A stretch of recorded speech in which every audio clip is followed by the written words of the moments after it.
encuentra en Colombia. Muy buenas Acá tardes. le paso la antorcha, pastor. El Señor Aquí- le bendiga. Aquí estoy agarrando la antorcha, Pastora Ana. Bendiciones y a todos los que están en cabina hasta ahora. Un fuerte abrazo para cada uno de ustedes. Que la paz y la misericordia de Dios esté sobre sus vidas. Recibimos esa antorcha encendida desde Argentina, en la Tierra del Fuego, y pasa acá a la Jerusalén de Colombia, a Barranquilla, a esta tierra maravillosa, esta tierra hermosa, donde Dios decidió copiar el Edén. Pastor William, buenas tardes. Hoy no está pintado de colores, dígame.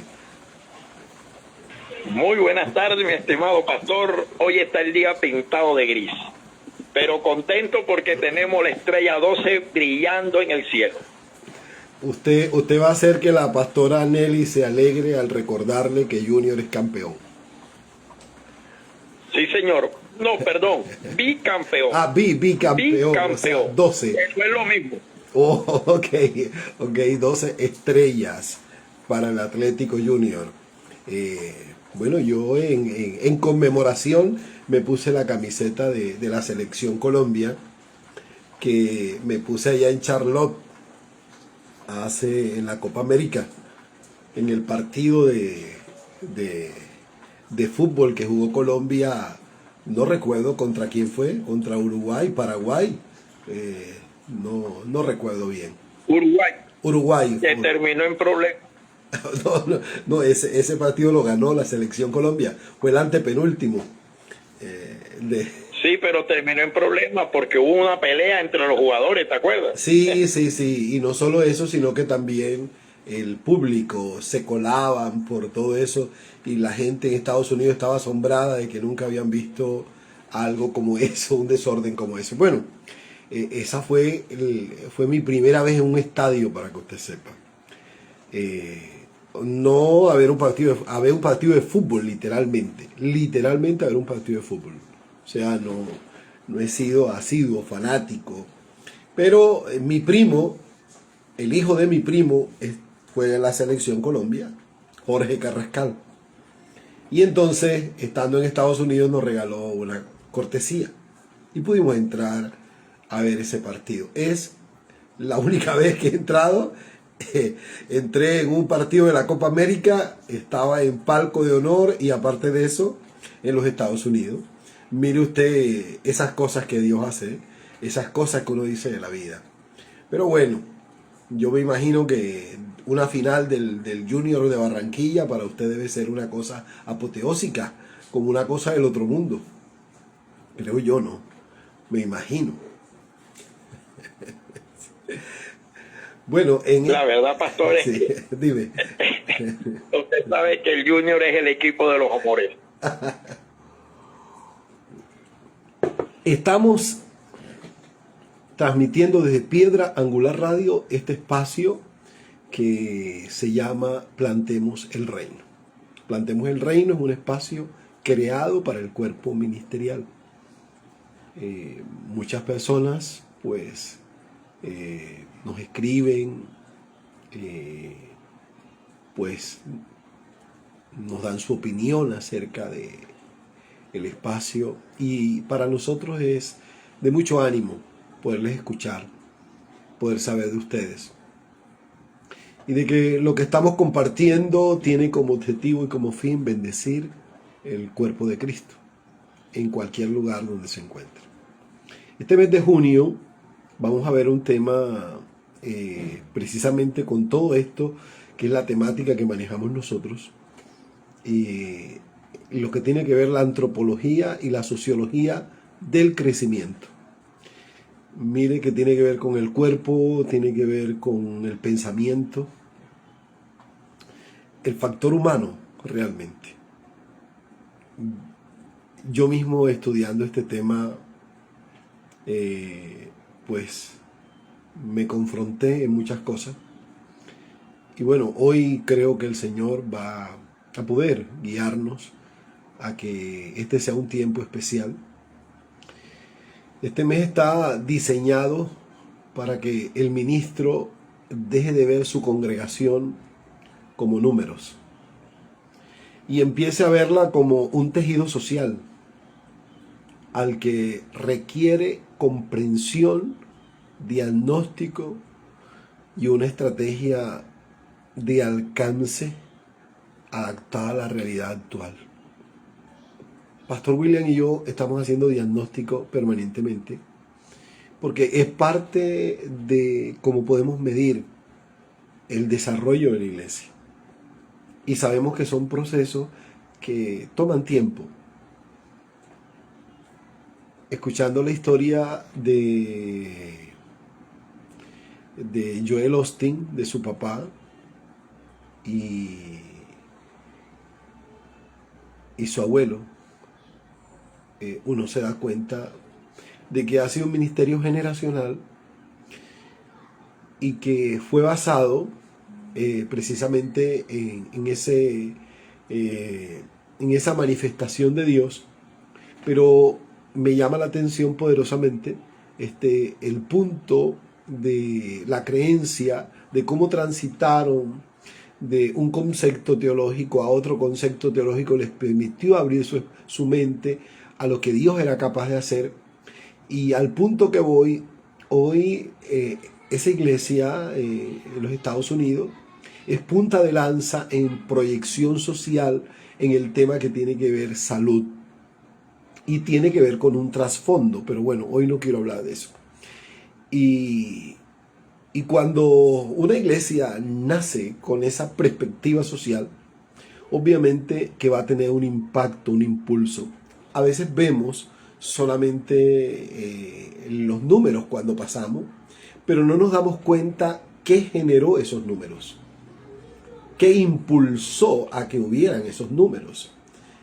Y no solamente fue una predicación como tal, fue un proceso unido entre la proyección social que debe ser un brazo de la iglesia fuerte, y la predicación del evangelio. Ambas, cada una de una manera diferente, pero que la finalidad es la misma, que la gente pues llegue a los pies de Jesús.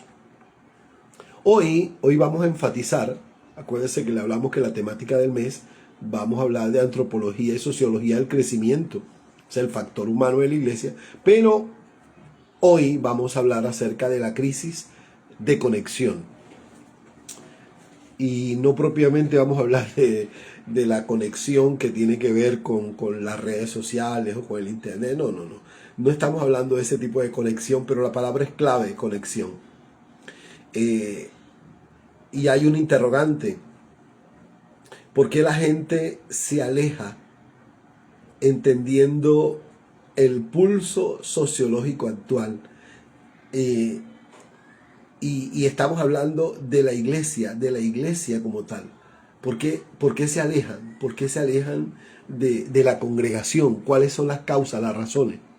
Y nosotros podemos entender con esto precisamente una respuesta a esa pregunta, el pulso sociológico, el comportamiento del individuo, de la persona que va a nuestra iglesia. No sé si usted, ministra, se ha puesto a pensar que en el proceso de su plantación, de su iglesia como tal, de su ministerio profético, apostólico, como se llame, usted ha podido hacer una observación, un análisis acerca por qué la gente se aleja de la congregación, cuáles son las causas, los motivos que hacen que la gente pierda el interés en proseguir, en avanzar.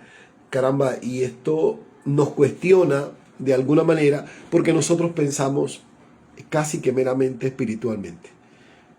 Llevamos casi todo al marco espiritual, pero no sé si es por la cultura, obviamos el entender el ser humano, entender su condición de ser humano. Y entiendo que nosotros, los seres humanos, tenemos necesidades propias, y no solamente de Dios. Dios es todo para nosotros, pero también tenemos necesidad de comer, necesidad de trabajar, necesidad de afecto, necesidad de de desarrollar nuestras emociones. Bueno, una cantidad de cosas. Y es allí donde hoy pues nos vamos a centrar. Hay 3 pilares fundamentales sobre los que vamos a mirar las crisis de la conexión. Y lo primero que podemos tratar hoy es el dato del poder, el dato de poder. Y eso es la brecha de pertenencia. Según estudios de investigación sobre tendencias religiosas en el mundo, sobre todo en el mundo occidental, más del 40% de las personas que se alejan de las congregaciones no lo hacen por un cambio en su teología, sino por una ruptura entre su red de apoyo relacional. La gente no abandona a Dios, la gente abandona una estructura que no puede conectar con su realidad humana. Aquí, Pastor William y yo hoy vamos a entrar en este punto, porque no me diga que a usted nunca se le ha ido un creyente de su congregación. No me diga que nunca nadie se ha ausentado, que usted no siente la ausencia de esa persona que se va. Pero hoy lo vamos a ver precisamente desde ese comportamiento humano, desde esa conducta humana, y porque ya lo hemos analizado desde el punto espiritual. Creo que ustedes son demasiado diestros en esto, pero analizarlo de esa manera. Y miren lo que dice la estadística. Creo que nos faltó investigar la fuente real, pero la estadística dice de que la gente no se va a otra secta, que no se va a otro grupo de pensamiento teológico, sino que lo que hace es que se ausenta, que la gente se va alejando. Y es allí donde nosotros estamos hoy analizando, Pastor William y yo, el dato de poder, esa brecha de pertenencia. ¿Por qué? ¿Cuál es la razón? Ahora sí, Pastor William, la palabra para usted.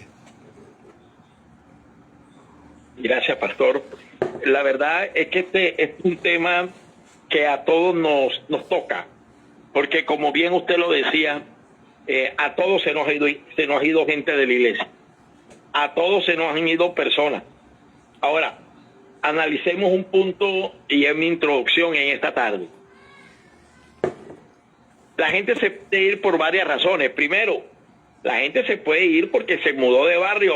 Sin embargo, hay gente, las estadísticas dicen que la mayoría de las personas que asisten a una congregación no son de ese barrio. O sea, ya por ahí comenzamos a analizar la situación. La gente se puede ir de la congregación porque pidió prestado y no quiere pagarle al hermano que ve los domingos, entonces se puede ir.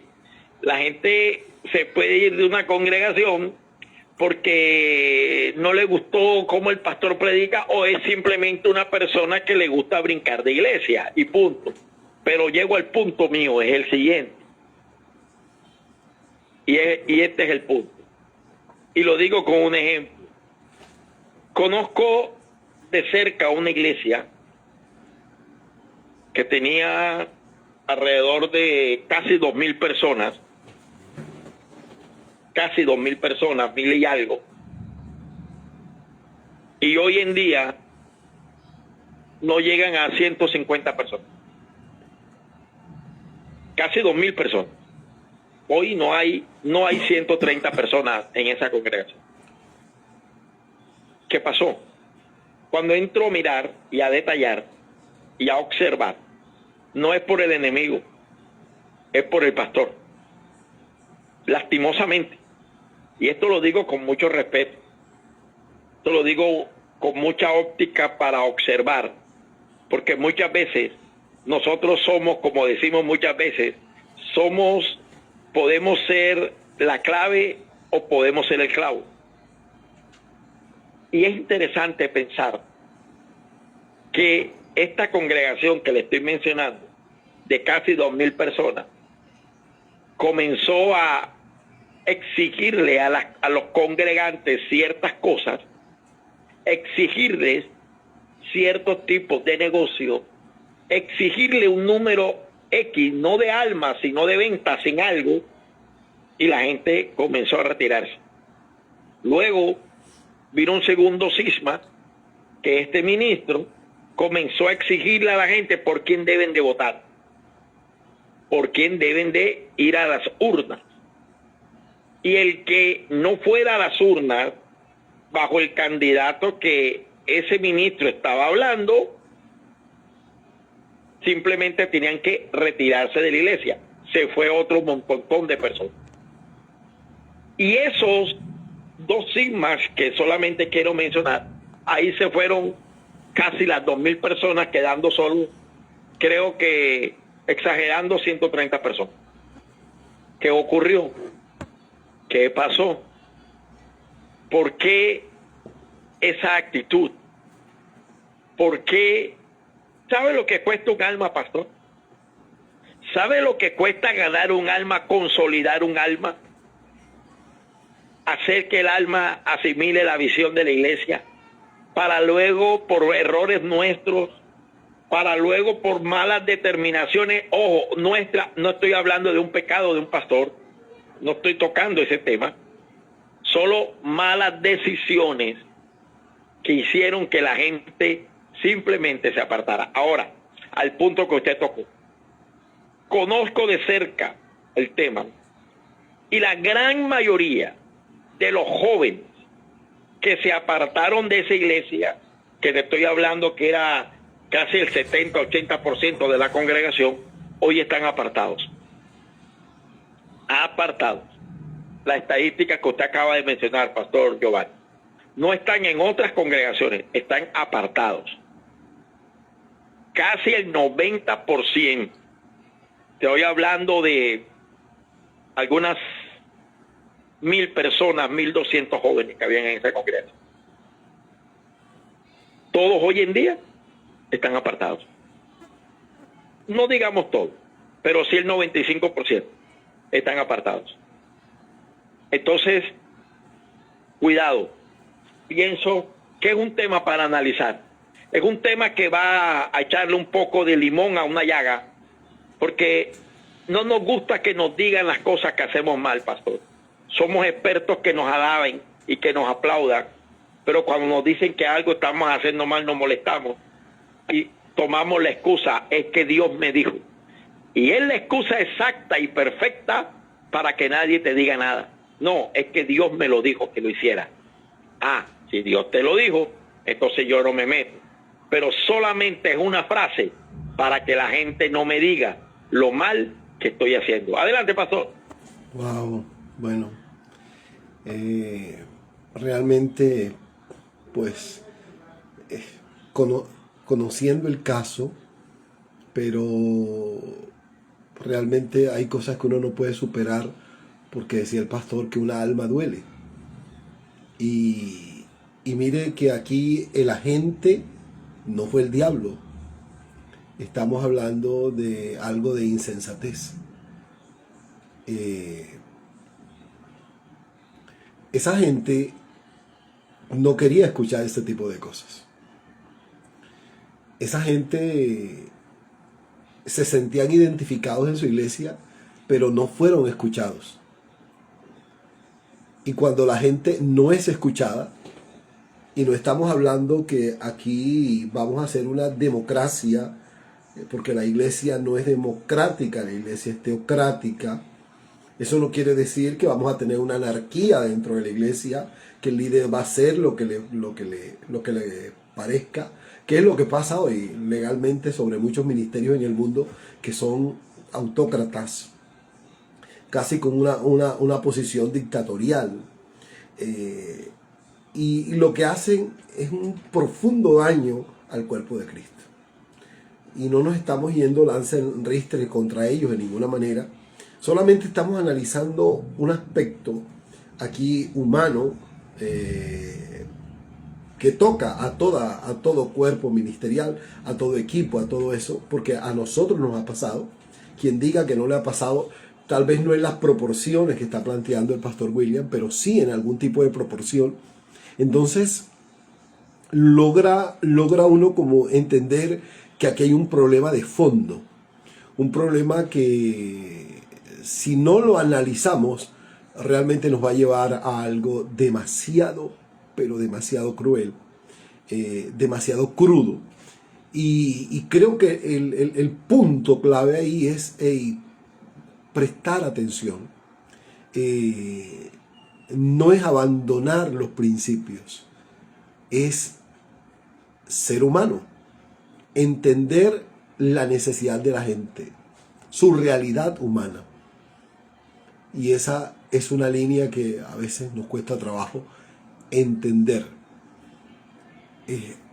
Dentro de esto que estamos hablando tenemos un segundo punto y es la tesis central. Queremos hacerlo de esta manera porque creo que pues, los oyentes se pueden orientar mejor en cuanto a los pasos que vamos dando según las temáticas que vamos teniendo. El ministerio como antropología aplicada, ese estudio del hombre, del ser humano. El ministro de crecimiento debe actuar como un antropólogo espiritual.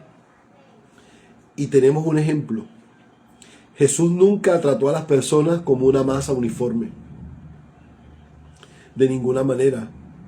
Él entendía el contexto, el dolor y la cultura de quien tenía enfrente. Y eso podemos poner muchos ejemplos, pero voy a colocar solo uno hoy, el de la mujer samaritana. Conocía plenamente el contexto en que ella estaba. Se acercó a ella conociendo su humanidad, conociendo su debilidad, conociendo su problemática. Allí se acercó a ella. Esta samaritana no fue la única, el recaudador de impuestos. Tenemos a Mateo, dos polos opuestos de cultura, de conducta. Y si notas bien, él se acerca a ellos. No está poniendo su religión, su concepto, siendo el Hijo de Dios, no puso una barrera, por el contrario, se acercó a ellos. Y ahí hay un diagnóstico que se presenta.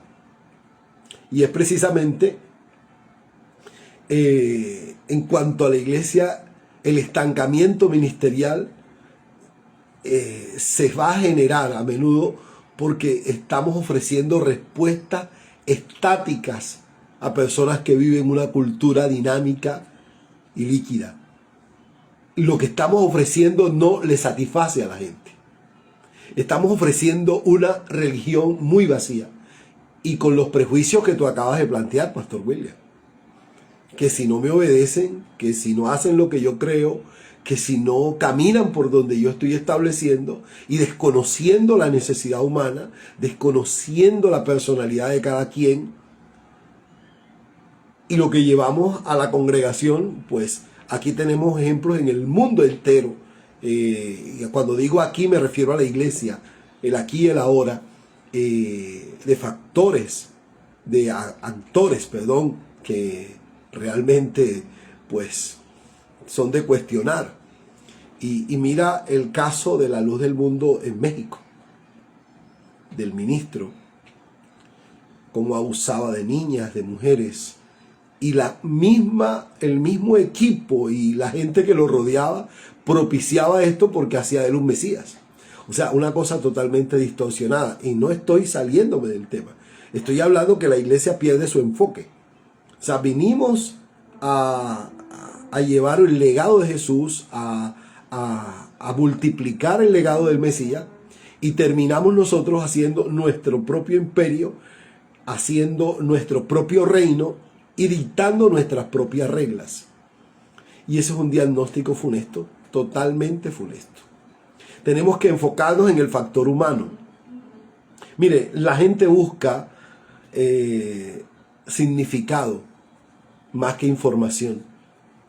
¿Qué significa? O sea, para usted. O sea, ¿qué significo yo para mi pastor? pero como un chorizo embutimos a la gente, le embutimos información, pero no nos damos cuenta de su verdadera necesidad.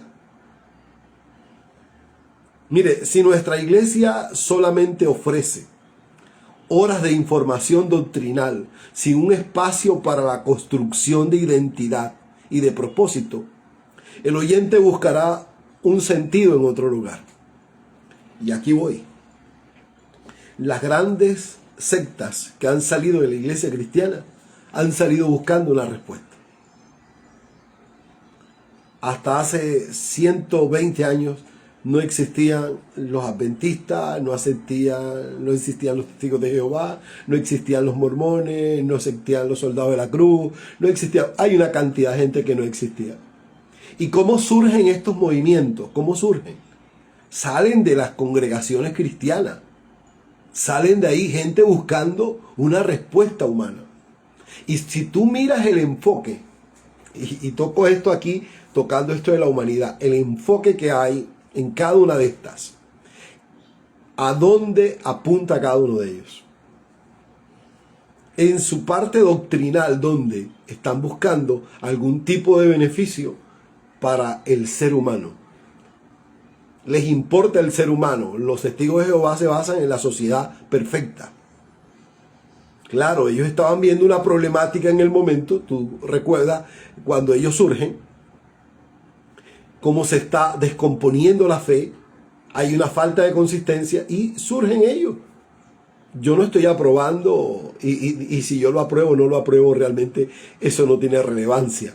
Pero lo que estoy hablando es que hay un componente ahí histórico que nos está diciendo que ellos toman una decisión precisamente porque la iglesia como tal no le brindaba las garantías de ser humano que ellos necesitaban. Ellos necesitaban ser escuchados, necesitaban ser orientados. Ellos no nacieron porque sí. Fueron la causa precisamente de oídos cerrados y de ojos cerrados de un ministerio. Y ahí está el problema que hoy tenemos. Las iglesias independientes o autónomas en Colombia llegan a más de 30.000, sin exagerar. Y todos los días nacen cientos de cada una de ellas. Y no todos son por soberbia. Tú sabes que no. No todos son porque quieren armar una rebelión y apartarse de la cobertura donde nacieron. Nosotros de fondo conocemos esta problemática, Pastor William y yo, que hemos viajado por Colombia, y nos hemos dado cuenta realmente de mucho abuso también. El pastor dijo que no quería poner el dedo en la llaga, pero aquí le estamos echando sal. Y es precisamente eso, el abuso de las organizaciones. Y la gente va buscando ser escuchada, la gente va buscando que le solucione los problemas, pero sí que haya gente preparada dentro de esas organizaciones que preste oído y que pueda ayudar en cada uno de esos problemas que surgen en cada familia, en cada persona. Más oído, menos boca. Y no estoy diciendo que no haya palabra, porque la fe viene por el oír la palabra. El tema es que llenamos la gente de palabra y los volvemos, como dijo Jesús, cruzamos mar y tierra para convertir a alguien en el judaísmo, y cuando lo convertimos lo mandamos al infierno. Eso dijo Jesús. Pastor William. Es importante notar que hay algo que es tan notorio, pero que se nos olvida. Y es que definitivamente las iglesias son conformadas por humanos. La iglesia es humana. Así como nosotros pedimos que los pastores somos humanos, las ovejas son humanas. Ese término de ovejas es algo figurado. La gente es humana. Y hoy el humano necesita ser oído. No, el humano hoy no necesita ser explotado, necesita ser oído. Y cuando nosotros prestamos oído, por eso cuando la palabra habla, dice el Señor, que los ídolos tienen boca y no hablan. tienen oídos y no oyen, tienen manos y no palpan, tienen pies y no caminan. Y haciendo una comparación, el Señor dice, no, por eso la Biblia está llena de textos. Yo oí a mi pueblo y respondí. Yo vi a mi pueblo, yo extendí mi mano sobre mi pueblo, yo abrí mi corazón para mi pueblo. Nota los ejemplos de humanidad del Señor. Yo oí a mi pueblo, yo respondí a mi pueblo, yo extendí mi mano y toqué a mi pueblo, yo abrí mi corazón a mi pueblo. Toda una de esas cosas tiene que ver con algo de la humanidad. La humanidad quiere ser oída. La humanidad quiere que le hablen. La humanidad quiere ser tocada. Un abrazo puede ser la medicina. No una palabra, muchas veces un abrazo. Y todas esas cosas que la humanidad hoy está buscando, Dios las estipuló. La humanidad hoy busca ser oída. Dios dice, yo soy el oído. Ahora, todos estos ejemplos que Dios nos da, oírnos, hablarnos, tocarnos, abrir su corazón, parte afectiva, lo refiere y lo enfoca en una congregación. Porque la gente no solo viene a que nosotros le quitemos el dinero, y aunque suene un poco feo el término, la gente viene a más que eso. La gente viene a sentirse amada, ¿sabes? Y a veces fallamos como pastores ese punto. Y no queremos ser los que no cometemos errores, porque creo que soy el que más los he cometido. Pero lo que me ha enseñado y que me ha ayudado y poder que tú no cometas los mismos errores que yo cometo. Simplemente es esto. Es poder ser ese puente para que tú no hagas el cortocircuito que yo un día fabriqué. Y cuando uno hace un corto, uno se quema. Y eso es lo que no quiero, que tú te quemes. Entonces, es interesante poder ver que cuando vemos más la parte humana de la gente, vamos a ganar mucho más. Nos vamos a acercar mucho más. ¿Sabe cuánta gente necesita afecto en la iglesia? Que van y se sientan a escuchar afecto, y viene el pastor y con todo respeto a hablar de política, y ese pobre hombre o mujer que llegó de lunes a sábado ha escuchado política en el auto, política en el bus, política en el trabajo, política en la calle, política, y llega a la iglesia y oye el mismo tema, va a colapsar. Entonces va a decir esa persona, yo mejor no voy a la iglesia, mejor me quedo aquí. Porque para ir a la iglesia a escuchar lo mismo que escucho yo al diario vivir, mejor me quedo. Tendremos que nosotros, pastor, y esto es un tema que vuelvo y repito, son limón a la llaga, es sal a la herida abierta que produce ardor, pero que alguien te lo tiene que decir y alguien te tiene que poner a pensar. ¿Es tu gente en tu congregación oída? ¿Es tu gente en tu congregación tocada? ¿Es tu gente en la congregación siente el afecto? ¿O solamente los vemos como signos, pero no como humanos? Adelante, pastor. Bueno, pensé que iba a terminar diciendo que si lo veíamos como signo peso. Pero la mayoría los ve así, pastor. Penosamente. Sí, señor. O signo dólares. O signo, bueno, el peso es más global y es primero que el dólar. Mire, aquí hay una evidencia de campo dentro de esto que estamos compartiendo hoy. Y la evidencia de campo hace un interrogante. ¿Qué dice la sociología de la iglesia? Es una pregunta. ¿Qué dice la sociología de la iglesia? Mire, las congregaciones con mayor tasa de retención de personas, que logran retener la gente, y ahorita le voy a poner un par de ejemplos, de ese crecimiento sostenible, ese crecimiento orgánico, que no es fugaz, que no tiene que ver con show, sino que es un crecimiento real, comparte 3 características psicológicas. Y usted se va a dar cuenta que esas características las tienen algunos ministros a nivel mundial. Y de hecho, congregaciones en lugares rurales, apartados. Yo he visto gente que se preocupa por tener una congregación integral. Y hacia eso creo que nos debemos dirigir. Y esa integralidad se basa en esos 3 elementos que le voy a compartir en el momento. Y primero tiene que ver la vulnerabilidad estructural. Han creado grupos donde decir no estoy bien no es una falta de fe, sino el punto de partida del discípulo.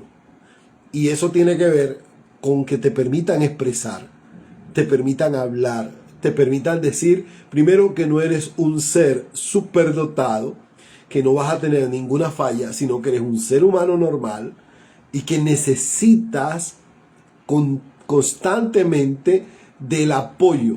Y no con esto voy a decir que hay creyentes que se van a convertir en una carga. No, aquí hay procesos. Y me acordé de algo, esos lapsos que vienen así de Dios. Cuando el Señor estaba en Getsemaní, déjame hacer este paréntesis ahí, les pidió a los discípulos que oraran con él. Y cuando se levantó un par de veces los vio que estaban durmiendo. Y él pidió la compañía de ellos. Se sentía solo, se sentía angustiado, dice la Biblia, estaba angustiado, sentía carga, sentía miedo. Y le dijo a sus compañeros, yo quiero que oren, ayúdenme a orar. Y cuando va a verlos están durmiendo. Creo que eso nos pasa en la iglesia de hoy. Y estamos hablando del personaje más importante de la historia, de Jesús. Y tuvo todo eso. Pero ¿a qué nos lleva esto que les estoy diciendo? Precisamente que cuando la gente se siente vulnerable y que dice, no estoy bien, me siento solo, eso no es cuestión de pecado, no es cuestión que le falta fe, sino que está en ese punto de partida como un buen discípulo. Está reconociendo una necesidad. Pero hemos deshumanizado la iglesia. Y queremos creer que la iglesia solo habita gente perfecta. El mismo concepto fariseico que llegó a matar al Mesías cuando llegó. La iglesia está llena de gente imperfecta, de gente con errores, de gente con fallas, donde paso a paso, a través de las Sagradas Escrituras, de la vida de Dios, de la comunión, es que la gente va creando el carácter de Cristo y va mejorando. Pero el punto aquí es reconocer. Si la iglesia, si la congregación y el ministerio tiene esa particularidad que la gente se acerca y dice, estoy mal, me siento mal, no me siento bien. Yo creo que tenemos una congregación sana de gente que es capaz de expresar lo que siente, lo que tiene, que no va a enmascarar absolutamente nada, que son seres humanos normales, no son extraterrestres. Y eso es una característica que hace, y yo he visto ese tipo de ambiente.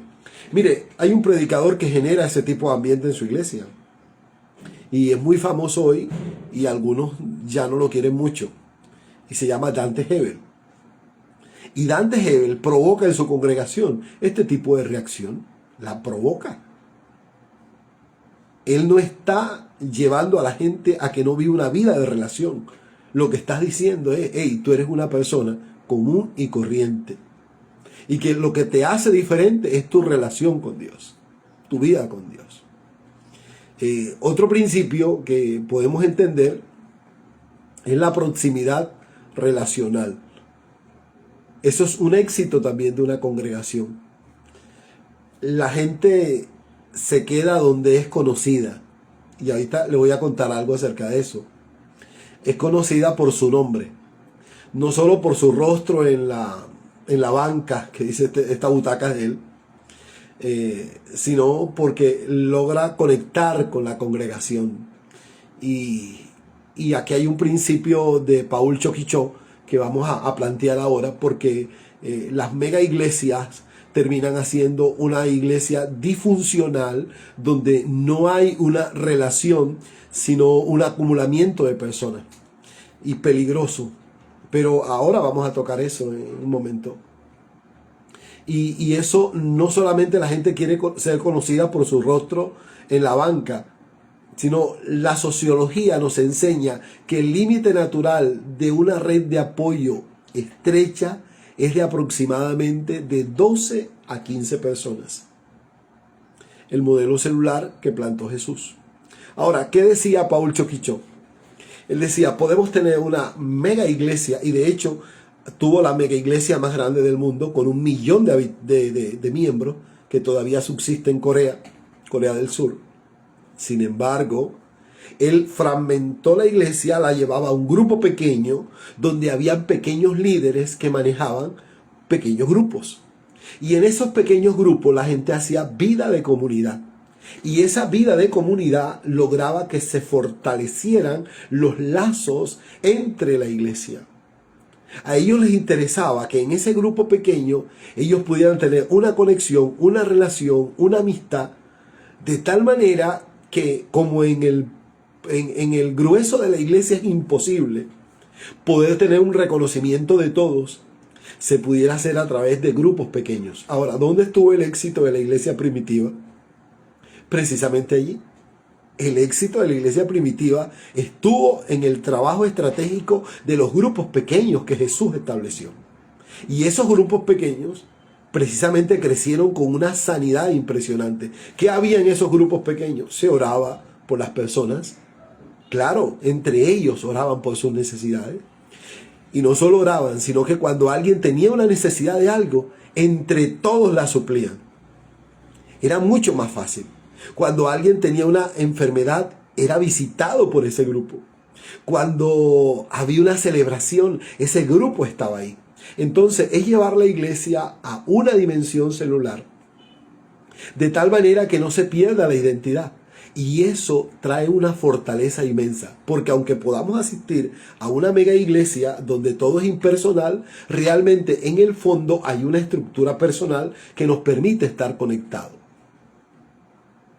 Eso es lo que han perdido de vista muchos grupos de iglecrecimiento. Y no quiero mencionar ninguno, solo el positivo que estoy hablando de Paul Choquicho. Pero los otros que conozco realmente carecen de este principio. Están pensando en números. ¿Cómo se multiplican para que se multipliquen los ingresos y se multipliquen las personas? Pero no que se multipliquen los discípulos.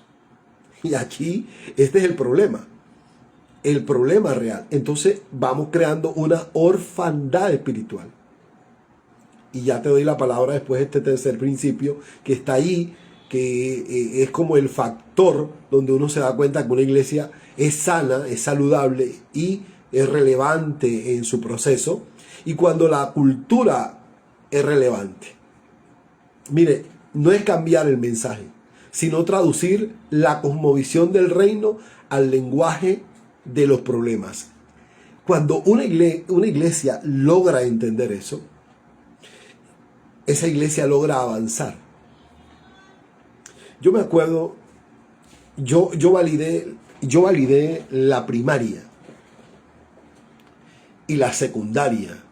Bueno, validé el último año de primaria en el colegio americano. Bueno, valga el nombre del americano. Mi mamá nos llevó por allá, por unos pueblos, y bueno, cuando regresamos nos tocó ponernos al día. Ok. Y en ese colegio americano que está aquí, sobrevive, era un sitio emblemático que hoy está un home center, desgraciadamente. Vendieron un patrimonio de la nación. Y fue mi choque, porque yo tenía, no recuerdo qué edad tenía, no estaba tan viejo, pero veía que ellos podían celebrar cosas sin perder su fe. Fue la primera vez que yo vi en mi vida eso. Yo venía de un contexto totalmente religioso y que no nos permitía a nosotros, ser humanos, sino solo espirituales. Cuando yo vi había sin negociar los principios, yo me quedé asombrado.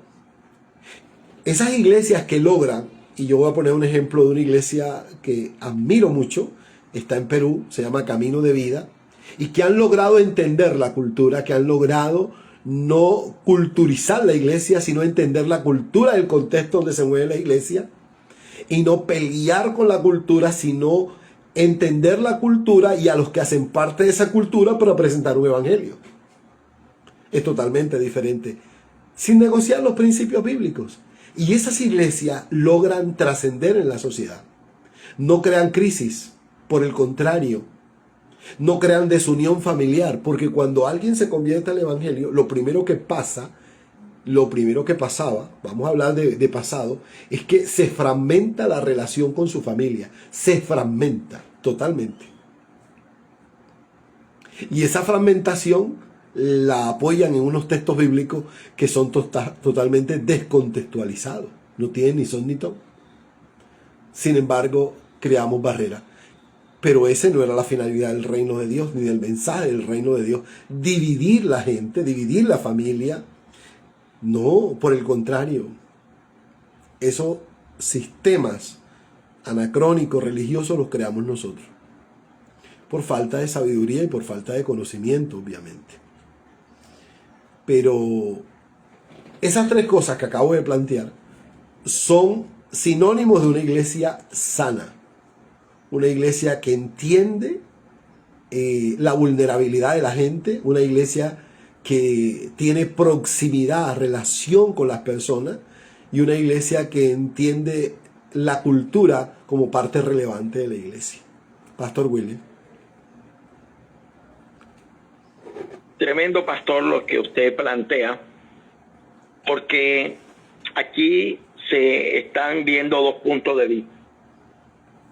¿Cuál es el objetivo de que hacer grupos pequeños, células, casas de paz, de esperanza, etcétera? ¿Cuál es el objetivo? Que la iglesia crezca en realidad, que crezca el reino, que crezca en las finanzas. O sea, ¿cuál es? Porque cuando nosotros entendemos, paz, que un grupo pequeño es para poder socializar con la gente, para poder oír a la gente, para poder abrazar a la gente, y no solamente con un abrazo físico, para poder que la gente sea oída, pero también poder estar con ellos y hacer de ellos personas fuertes que se levanten. Creo que ahí está el objetivo y ahí es bocanado.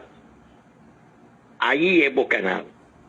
Y es interesante poder notar, y esto quiero dejarlo hoy, recordarle a los ministros, la iglesia son humanos, son humanos, son humanos. Y la gente, la enfermedad del siglo es el estrés. Y todo lo que conlleva el estrés. ¿Sabe por qué, Paz? Porque la gente es humana. La gente está todo el día frente a aparatos digitales. Y de hecho, hoy por hoy, hasta piden consejos a la IA. Se piden consejos a la IA. Pero no es suficiente. Porque la gente es humana. Y la gente quiere sentirse humana. Y hoy hago este punto. Hagamos de nuestra iglesia una iglesia humana. Y los humanos vamos a cometer errores. Los humanos hoy nos levantamos tristes y mañana nos levantamos alegres. Esos somos los humanos. Pero que el humano entiende que hay un Dios que nos va a ayudar. Y que yo no puedo, pero que alguien me dé la mano y juntos podemos. No es señalar a la gente. No es decirle vete al infierno porque es que el diablo te tiene amarrado y no puedes salir de la droga, no te puedes salir del alcohol, no puedes dejar el adulterio. tú estás fregado. No, démosle la mano. No es alcahuetear, no estoy hablando de eso. Pero estoy hablando de que es un humano que necesita la ayuda. Y ese humano, cuando entienda que alguien le dio su mano, va a estar agradecido de Dios y va a amar a Dios sobre todas las cosas. ¿O es que acaso los líderes no se equivocan? ¿O es que acaso nosotros los líderes no tenemos algunas tentaciones? Claro que sí las tenemos. Claro que sí las tenemos. Y las vamos a tener hasta el último día que estemos en esta tierra. Porque somos humanos. Así es nuestra iglesia. Una iglesia de humanos que necesita ser oída, ser atendida, ser restaurada, pero también ser llevada a otra posición. Qué interesante tema, Pastor Giovanni. Sí, bueno, este mes vamos a trillar esto, tú sabes, y este es solamente el abrebocas. Hay 3 preguntas que vamos a hacerle a los equipos ministeriales, a la gente que nos escucha en los diferentes países donde tiene frecuencia, donde entra la frecuencia de Piedra Angular Radio. Hay 3 preguntas, ministro, para usted. Si analizas las personas que han dejado tu iglesia en el último año, ¿se fueron por doctrina o se fueron porque nunca se sintieron realmente vistos ni necesarios en tu comunidad? Esa es la primera pregunta. La segunda, ¿tu ministerio tiene un proceso para identificar las crisis sociológicas de tu comunidad? Desempleo, soledad, descomposición familiar. ¿O estás predicando sermones que parecen no tener relación con el entorno de tus miembros? Estás predicando qué es lo que usualmente pasa, lo que nos gusta, y no de acuerdo a la necesidad que hay en el contexto. Y la tercera pregunta está: ¿tu estructura actual fomenta la conexión profunda o está diseñada solo para que la gente entre, se siente y se vaya sin hablar con nadie? Cualquier parecido con la realidad es pura, o como dicen, mera coincidencia. ¿Le está pasando eso? Acuérdense que hay un detector, un medidor que dice que si al entrar una persona a tu congregación, si en los 7 primeros minutos de haber entrado no conecta, no se queda. Los 7 primeros minutos son determinantes y no has escuchado la prédica todavía.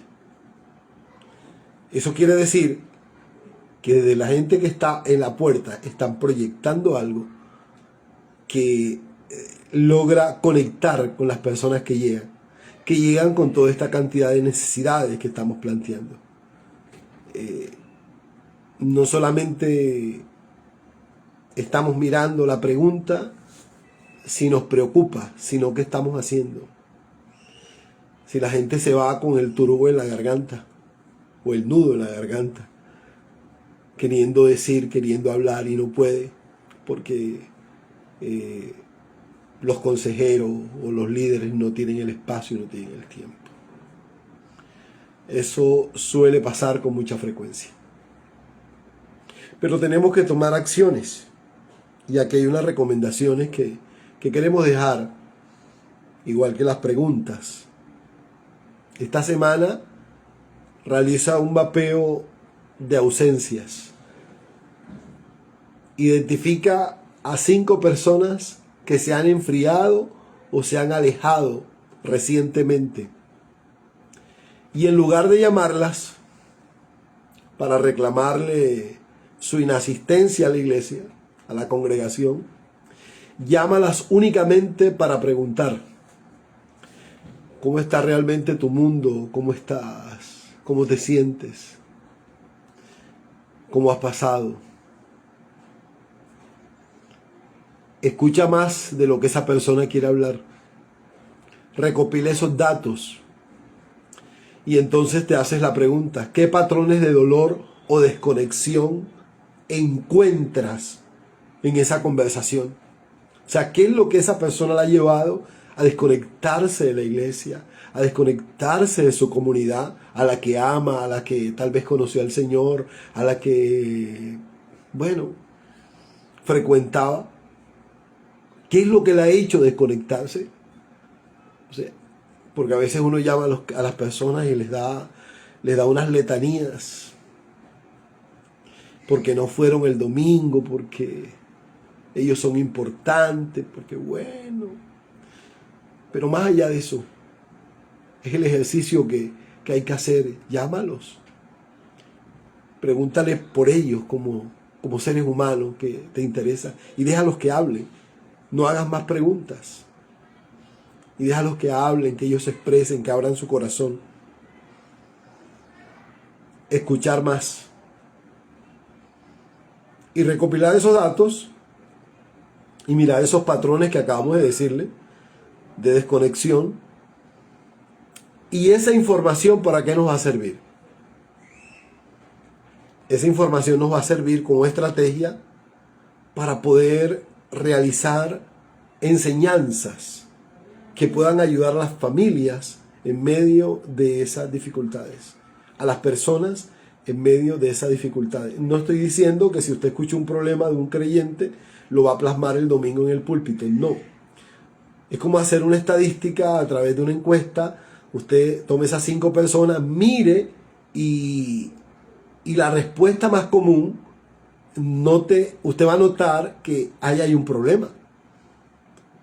Y es ahí donde usted va, a través de la palabra, llevar una palabra de consuelo, de esperanza, porque se está dando cuenta que algo en particular está afectando a esas personas de su comunidad.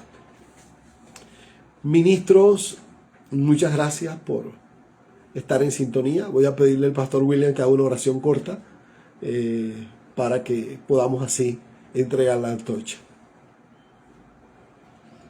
Padre, gracias por este espacio, por este tiempo maravilloso que nos permite poder ser de victoria y de bendición a muchos pastores, líderes. Hoy quiero orar por ellos, por su familia, por su ministerio.